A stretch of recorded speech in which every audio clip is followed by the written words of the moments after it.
Praise the Lord. நாள் 270, September 27க்கான வேத பகுதி யோவேல் 1 முதல் 3 வரை. அதிகாரம் 1. பெத்துவேலின் குமாரனாகிய யோவேலுக்கு உண்டான கர்த்தருடைய வசனம். முதியோரே, இதை கேளுங்கள். தேசத்தின் சகல குடிகளே, செவி கொடுங்கள். உங்கள் நாட்களிலாவது உங்கள் பிதாக்களின் நாட்களிலாவது இப்படிப்பட்டது சம்பவித்ததுண்டா? இதன் செய்தியை உங்கள் பிள்ளைகளுக்கு தெரிவியுங்கள். இதை உங்கள் பிள்ளைகள் தங்கள் பிள்ளைகளுக்கும் அவர்கள் தங்கள் பிள்ளைகளுக்கும் சந்ததியாருக்கும் தெரிவிக்க கடவர்கள். பச்சை புழு விட்டதை வெட்டுக்கிளி தின்றது, வெட்டுக்கிளி விட்டதை பச்சை கிளி தின்றது, பச்சை கிளி விட்டதை முசுக்கட்டை பூச்சி தின்றது. வெறியரே, விழித்து அழுங்கள். திராட்சரசம் குடிக்கிற சகல ஜனங்களே, புது திராட்சரசத்தின் நிமித்தம் அலறுங்கள். அது உங்கள் வாயினின்று விலக்கப்பட்டது. எண்ணி முடியாத ஒரு பலத்த ஜாதி என் தேசத்தின் மேல் வருகிறது. அதன் பற்கள் சிங்கத்தின் பற்கள், துஷ்ட சிங்கத்தின் கடைவாய் பற்கள் அதற்கு உண்டு. அது என் திராட்சை செடியை அழித்து என் அத்தி மரத்தை உரித்து அதன் பட்டையை முற்றிலும் தின்று போட்டது. அதன் கிளைகள் வெண்மை ஆயிற்று.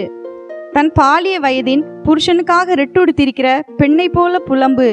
போஜன பலியும் பான பலியும் கர்த்தருடைய ஆலயத்தை விட்டு அற்று போயின. கர்த்தரின் ஊழியக்காரராகிய ஆசாரியர்கள் துக்கிக்கிறார்கள். வயல்வெளி பாழாயிற்று. பூமி துக்கம் கொண்டாடுகிறது. விளைச்சல் அழிக்கப்பட்டது. புது திராட்சரசம் வற்றி போயிற்று. எண்ணெய் மாண்டு போயிற்று. பயிரிடும் குடிகளே, வெட்கப்படுங்கள். கோதுமையும் வாட்கோதுமையும் இல்லாமற் போயிற்று. திராட்சை தோட்டைக்காரரே, அலறுங்கள். வயல்வெளியின் அறுப்பு அழிந்து போயிற்று. திராட்சை செடி வதங்கி அத்திமரம் சாரமற்று போகிறது. மாதுளை, பேரிச்சம், கிச்சிலி முதலிய வெளியின் செடிகள் எல்லாம் வாடி போயின. சந்தோஷம் மனுபுத்திரரை விட்டு ஒளிந்து போயிற்று. ஆசாரியர்களே, ரெட்டுடுத்தி புலம்புங்கள். பலிபீடத்தின் பணிவிடைக்காரரே, அலறுங்கள். என் தேவனுடைய தொண்டரே, நீங்கள் உள்ளே பிரவேசித்து ரெட்டுடுத்தவர்களாய் ராத்தங்குங்கள். உங்கள் தேவனுடைய ஆலயத்தில் போஜன பலியும் பான பலியும் செலுத்தப்படாமல் நிறுத்தப்பட்டது. பரிசுத்த உபவாச நாளை நியமியுங்கள். விசேஷித்த ஆசரிப்பை கூறுங்கள். மூப்பரையும் தேசத்தின் எல்லா குடிகளையும் உங்கள் தேவனாகிய கர்த்தரின் ஆலயத்திலே கூடிவரச் செய்து கர்த்தரை நோக்கி கூப்பிடுங்கள். அந்த நாளை நிமித்தம் ஐயோ, கர்த்தருடைய நாள் சமீபமாய் இருக்கிறது. அது சங்காரம் போல சர்வ வல்லவரிடத்திலிருந்து வருகிறது. நம்முடைய கண்களை விட்டு ஆகாரமும் நம்முடைய தேவனின் ஆலயத்தை விட்டு சந்தோஷமும் மகிழ்ச்சியும் நீக்கப்படவில்லையோ? விதையானது மண்கட்டிகளின் கீழ் மக்கி போயிற்று. பயிர் தீந்து போகிறதினால் பண்டசாலைகள் பாழாகி களஞ்சியங்கள் இடிந்து போயின. மிருகங்கள் எவ்வளவாய் தவிக்கிறது. மாட்டு மந்தைகள் தங்களுக்கு மேய்ச்சல் இல்லாததினால் கலங்குகிறது. ஆட்டு மந்தைகளும் சேதமாய் போயிற்று. கர்த்தாவே, உம்மை நோக்கி கூப்பிடுகிறேன். அக்னி வனாந்திரத்தின் மேய்ச்சல்களை பட்சித்து ஜுவாலை வெளியின் விருட்சங்களை எல்லாம் எரித்து போடுகிறது. வெளியின் மிருகங்களும் உம்மை நோக்கி கதறுகிறது. நதிகளில் தண்ணீரெல்லாம் வற்றி போயிற்று. அக்னி வனாந்திரத்தின் மேய்ச்சல்களை பட்சித்து போட்டது. அதிகாரம் 2. சீயோனிலே எக்காலம் ஊதுங்கள். என் பரிசுத்த பர்வதத்திலே எச்சரிப்பின் சத்தமிடுங்கள். தேசத்தின் குடிகள் எல்லாம் தத்தளிக்க கடவர்கள். ஏனெனில் கர்த்தருடைய நாள் வருகிறது. அது சமீபமாய் இருக்கிறது. அது இருளும் அந்தகாரமுமான நாள். அது மப்பும் மந்தாரமுமான நாள். விடியகால வெளுப்பு பர்வதங்களின் மேல் பரவுகிறது போல ஏராளமான பலத்த ஒரு ஜாதி தீவிரமாக வந்து பரவும். அப்படிப்பட்டது முன் ஒரு காலத்திலும் உண்டானதும் இல்லை. இனி தலைமுறை தலைமுறையாக வரும் வருஷங்களிலும் உண்டாவதும் இல்லை. அவைகளுக்கு முன்னாக அக்கினி பட்சிக்கும். அவைகளுக்கு பின்னாக ஜுவாலை எரிக்கும். அவைகளுக்கு முன்னாக தேசம் ஏதேன் தோட்டத்தை போலவும் அவைகளுக்கு பின்னாக பாலான வனாந்திரத்தை போலவும் இருக்கும். அவைகளுக்கு ஒன்றும் தப்பி போவதில்லை. அவைகளின் சாயல் குதிரைகளின் சாயலை ஒத்தது. அவைகள் குதிரை வீரரை போல ஓடும். அவைகள் ஓடுகிற ரதங்களின் இரைச்சல் போலவும் செத்தைகளை எரிக்கிற அக்கினி ஜுவாலையின் இரைச்சல் போலவும் யுத்தத்துக்கு ஆயத்தப்பட்ட பலத்த ஜனத்தின் இரைச்சல் போலவும் பர்வதங்களுடைய சிகரங்களின் மேல் குதிக்கும். அவைகளுக்கு முன்பாக ஜனங்கள் நடுங்குவார்கள். எல்லா முகங்களும் கருகி போகும். அவைகள் பராக்கிரமசாலிகளைப் போல ஓடும். யுத்த வீரரை போல மதிலேறும்.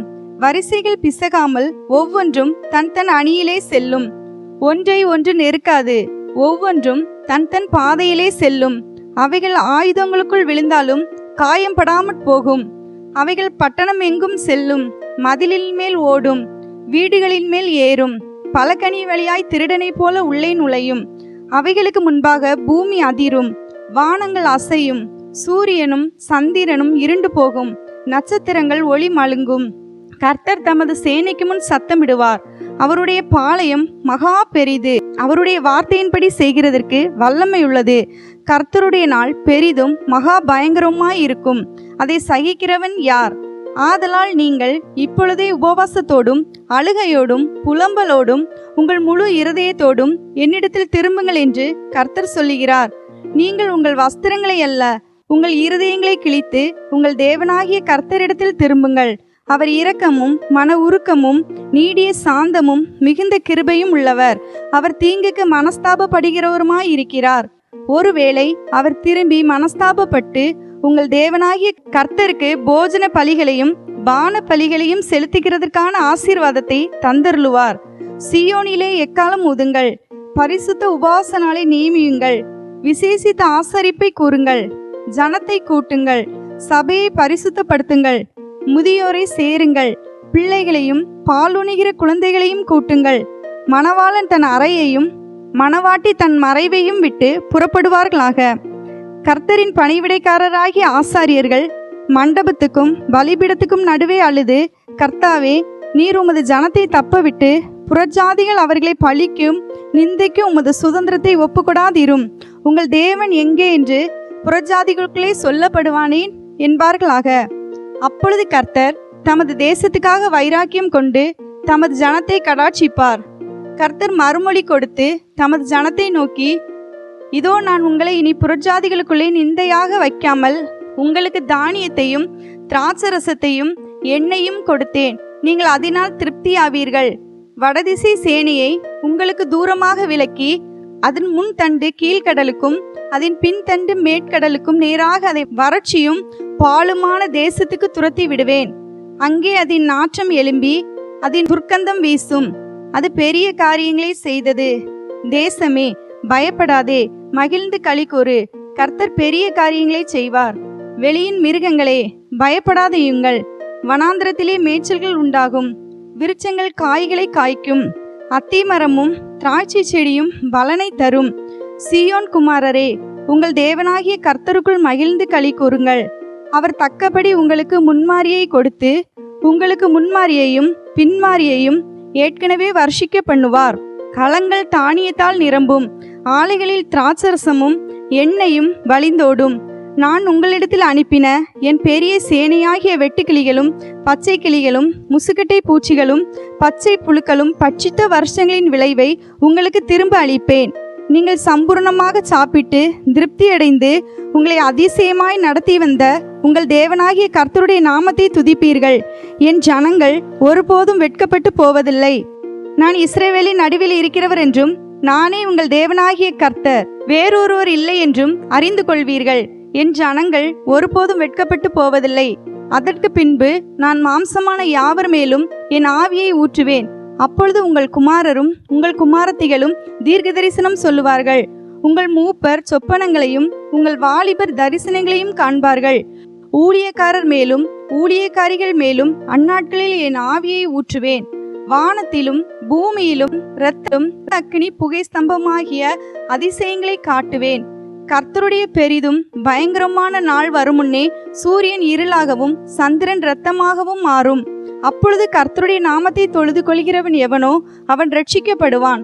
கர்த்தர் சொன்னபடி சீயோன் பர்வதத்திலும் எருசலேமிலும் கர்த்தர் வரவழைக்கும் மீதியாய் இருப்பவர்களிடத்திலும் ரட்சிப்பு உண்டாயிருக்கும். அதிகாரம் 3. இதோ, யூதாவுக்கும் எருசலேமுக்கும் உண்டாயிருக்கிற சிறையிருப்பை நான் திருப்பும் அந்நாட்களிலும் அக்காலத்திலும் நான் சகல ஜாதியாரையும் கூட்டி யோசபாத்தின் பள்ளத்தாக்கிலே அவர்களை இறங்கி போக பண்ணி அவர்கள் என் ஜனத்தையும் இஸ்ரவேல் என்னும் என் சுதந்திரத்தையும் புறஜாதிகளுக்குள்ளே சிதறடித்து என் தேசத்தை பங்கிட்டு கொண்டது நிமித்தமும் அவர்கள் என் ஜனத்தின் பேரில் சீட்டு போட்டு ஆண் குழந்தைகளை வேசி பணயமாக கொடுத்து மதுபானம் பண்ணும்படி பெண் குழந்தைகளை திராட்சரசத்துக்கு கிரயமாக கொடுத்தது நிமித்தமும் அங்கே அவர்களோடே வழக்காடுவேன். தீருவே, சீதோனே, பெலிஸ்தியாவின் சகல எல்லைகளே, உங்களுக்கும் எனக்கும் என்ன? இப்படி எனக்கு சரி கட்டுகிறீர்களோ?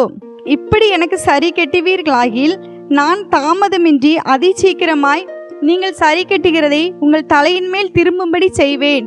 நீங்கள் என் வெள்ளியையும் என் பொன்னையும் எடுத்து இன்பமும் உச்சிதமுமான என் பொருட்களை உங்கள் கோவில்களிலே கொண்டு போய் யூதாவின் குமாரரையும் எருசலேமின் குமாரரையும் அவர்களுடைய எல்லைகளுக்கு தூரமாகும்படிக்கு கிரேக்கரிடத்தில் விற்று போட்டீர்கள். இதோ நீங்கள் அவர்களை விற்று போட்ட அவ்விடத்திலிருந்து நான் அவர்களை எழும்பி வர பண்ணி நீங்கள் சரி கட்டினதை உங்கள் தலையின் மேல் திரும்பும்படி செய்து உங்கள் குமாரரையும் உங்கள் குமாரத்திகளையும் யூதா புத்திரரின் கையிலே விற்பேன். இவர்கள் அவர்களை தூர தேசத்தாராகிய சபேயரிடத்தில் விற்று போடுவார்கள். கர்த்தர் இதை சொன்னார். இதை புறஜாதிகளுக்குள்ளே கூறுங்கள். யுத்தத்துக்கு ஆயத்தம் பண்ணுங்கள். பராக்கிரமசாலிகளை எழுப்புங்கள். யுத்த வீரர் எல்லாரும் சேர்ந்து ஏறி வர கடவர்கள். உங்கள் மண்வெட்டிகளை பட்டயங்களாகவும் உங்கள் அரிவாள்களை ஈட்டிகளாகவும் அடியுங்கள். பலவீனனும் தன்னை பலவான் என்று சொல்வானாக. சகல ஜாதிகளே, நீங்கள் சுற்றிலுமிருந்து ஏகமாய் வந்து கூடுங்கள். கர்த்தாவே, நீரும் அங்கே உம்முடைய பராக்கிரமசாலிகளை இறங்க பண்ணுவீராக. ஜாதிகள் எழும்பி யோசபாத்தின் பள்ளத்தாக்குக்கு வருவார்களாக. சுற்றிலுமுள்ள ஜாதிகளை நியாயம் தீர்க்க அங்கே நான் வீற்றிருப்பேன். பயிர் முதிர்ந்தது, அரிவாளை நீட்டி அருங்கள். வந்து இறங்குங்கள். ஆலை நிரம்பி இருக்கிறது, ஆலையின் தொட்டிகள் வழிந்தோடுகிறது. அவர்களுடைய பாதகம் பெரியது. நியாய தீர்ப்பின் பள்ளத்தாக்கிலே ஜனங்கள் திரளாய் இருக்கிறார்கள். நியாய தீர்ப்பின் பள்ளத்தாக்கிலே கர்த்தரின் நாள் சமீபமாய் இருக்கிறது. சூரியனும் சந்திரனும் இருண்டு போகும், நட்சத்திரங்கள் ஒளி மழுங்கும். கர்த்தர் சியோனிலிருந்து கர்ஜித்து எருசலேமிலிருந்து சத்தமிடுவார். வானமும் பூமியும் அதிரும். ஆனாலும் கர்த்தர் தமது ஜனத்துக்கு அடைக்கலமும் இஸ்ரவேல் புத்திரருக்கு அரணான கோட்டையுமாய் இருப்பார். என் பரிசுத்த பர்வதமாகிய சியோனிலே வாசமாயிருக்கிற நான் உங்கள் தேவனாகிய கர்த்தர் என்று அப்பொழுது அறிந்து கொள்வீர்கள். அப்பொழுது எருசலேம் பரிசுத்தமாய் இருக்கும். அந்நியர் இனி அதை கடந்து போவதில்லை. அக்காலத்தில் பர்வதங்கள் திராட்சரசத்தை பொழியும், மலைகள் பாலாய் ஓடும், யூதாவின் ஆறுகள் எல்லாம் பிரவாகித்து ஓடும். ஒரு ஊற்று கர்த்தருடைய ஆலயத்திலிருந்து புறப்பட்டு சித்தீம் என்னும் பள்ளத்தாக்கை நீர்ப்பாய்ச்சலாக்கும்.